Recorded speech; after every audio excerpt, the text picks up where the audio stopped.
the work is done. It took about $9 million and 9 months of very dedicated work to bring back a Chicago legend.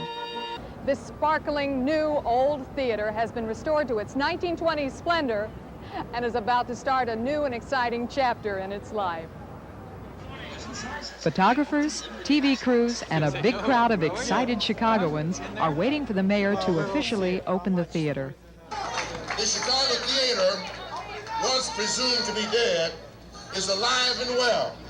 And the cutting of the ribbon. 1, 2, 3. The mayor's way.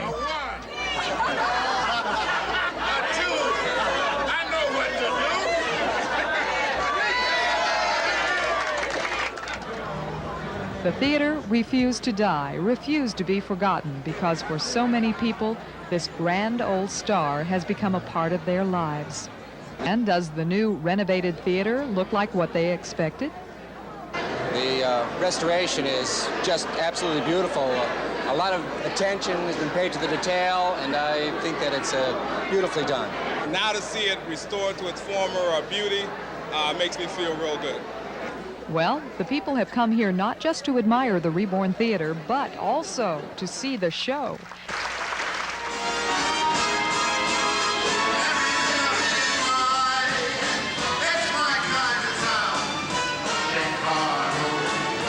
Just like over 4 decades ago on this very stage, Frank Sinatra creates his magic world and the audience immerses in it.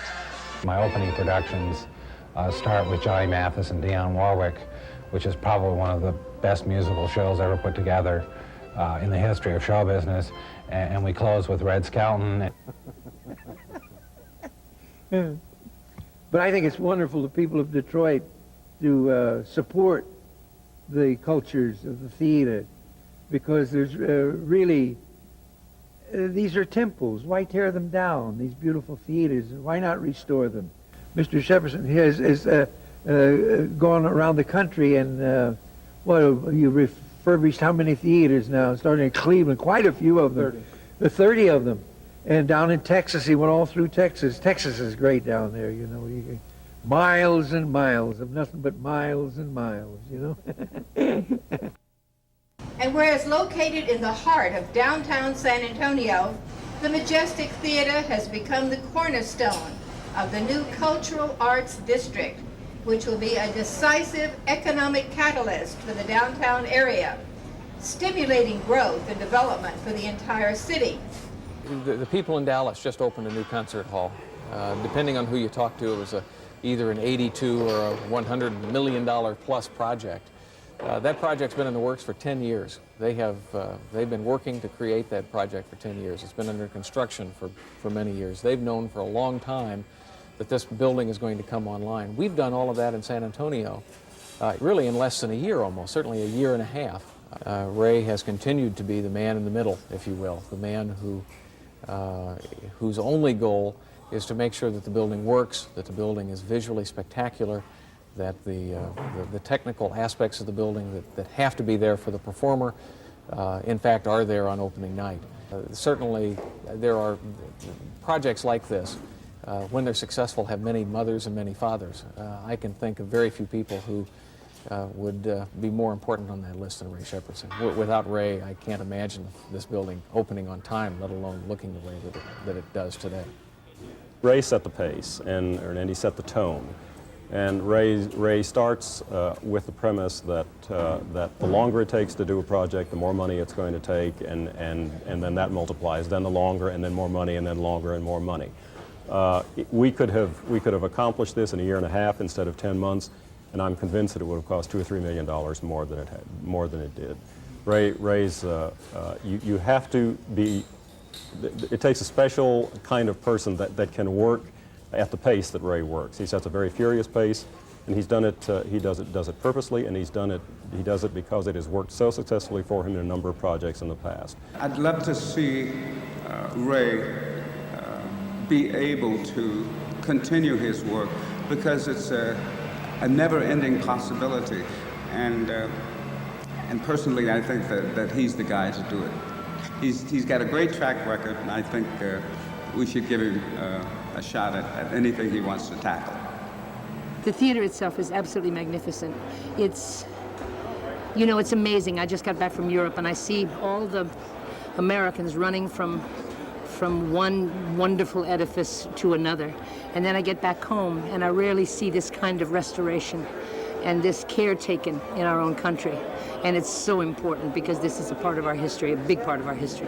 Very high profile, and Ray Shepardson is the one who always comes through. He has wonderful taste.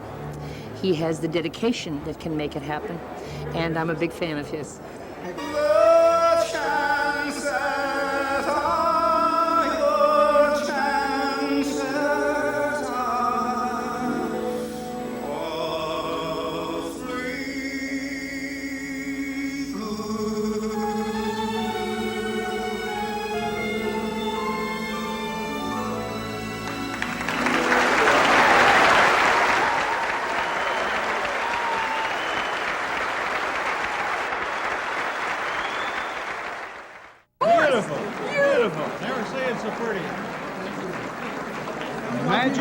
Magic moment in time. Just magic. The look is just part of it. It's so magnificent having such beautiful acoustics and then have such a gorgeous structure and such a beautiful job of the restoration. It is outstanding. We couldn't ask for more. And we're not finished yet. The next step is doing the same for the Empire Theater. We're moving right on into the Empire Theater to restore that one as well. But I really can't let this evening go by without saying that it's Ray Shepardson and his team who have been able to do this for us, because we have been able to do for $4 million better than what Dallas could do for $82 million. Very impressive. It reminds me of a theater back in Louisville, Kentucky, very similar, but similar. Built at the same time. It's probably the same architect, I imagine, but very good. Enjoyed it.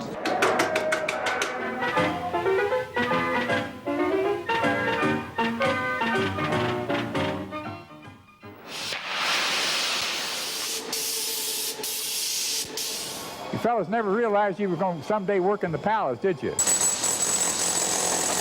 Huh? You could tell your grandchildren someday, I worked in the palace. That's right. That's exactly right. Just tell them you worked in the palace. Bill Zipper worked in the palace 66 years ago, an usher on opening night. Take your girlie to the movies if you can't make love at home.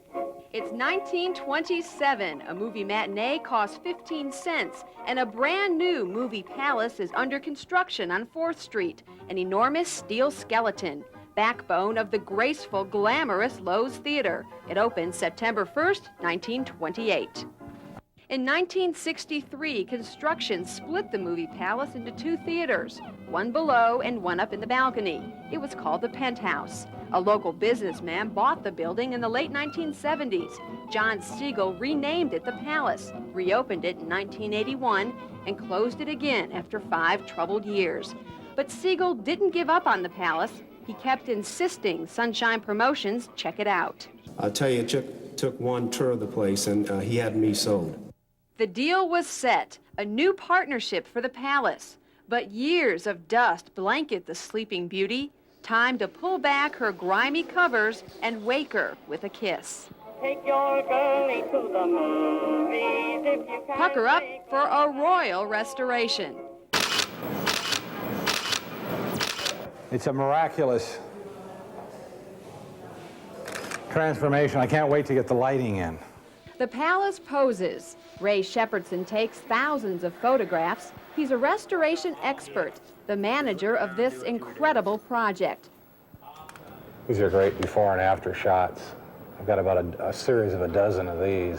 The palace project will take 3 months. It's the fastest restoration Shepardson has ever seen. It's been fun. It's more fun when you do it fast, because